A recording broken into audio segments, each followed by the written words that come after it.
Blessings. Welcome to today's Law Enforcement Daily Devotional. Today our read was several Psalms. We read Psalm 5, 6, and 7, Psalm 10, 11, 13, and 17. A lot of reading today, but there's a lot of good lessons in each one of them.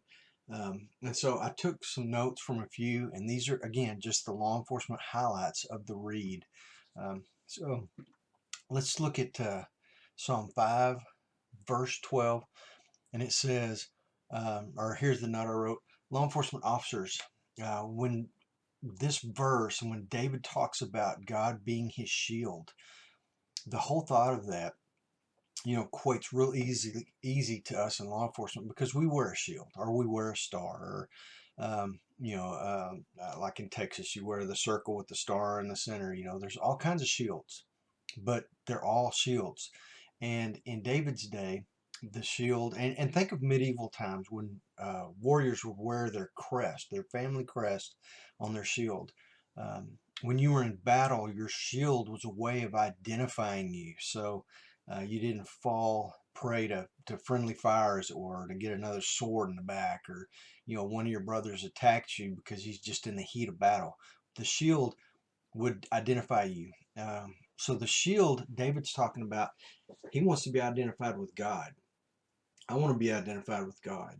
When you wear your shield at work, you're identified by that shield as a member of the department you work for. So we can really understand this language of the shield, and I love the thought of that. In chapter 10, in Psalm 10, verse 12, this is kind of God's calling for the law enforcement officer.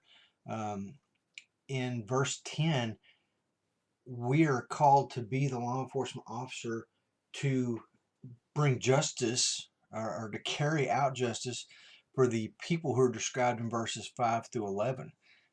And I hope you read that. Go back and take a look at that, and you'll see what I'm talking about. Again, in chapter 10, verses 16 through 18, there was no criminal justice system in David's time. And we are so blessed to be living in a time where there's a criminal justice system. There are a group of men and women who go out and enforce the laws and protect the people of their community. And a lot of this, to me, is what he's talking about in chapter 10. And I kind of saved the best for last. It may not be the best, but it was my absolute favorite out of today's read. Psalm 17, verse 11. David says, and he's praying to God, and David says, they have now surrounded us in our steps. And for whatever reason, surrounded us in our steps really sunk deep. It went straight to the heart for me. We know that God's with us. Romans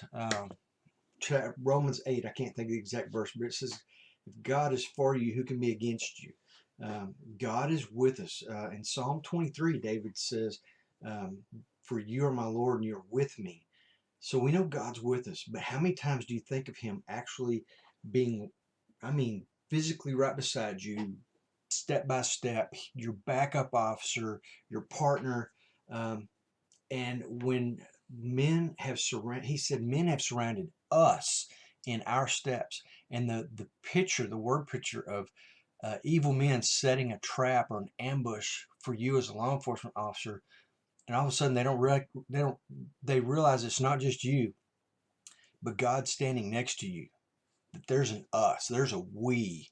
You are identified by your shield in verse 5 as one of God's chosen people, one of his children, carrying out the works that he has prepared for you in advance, and he's right there with you.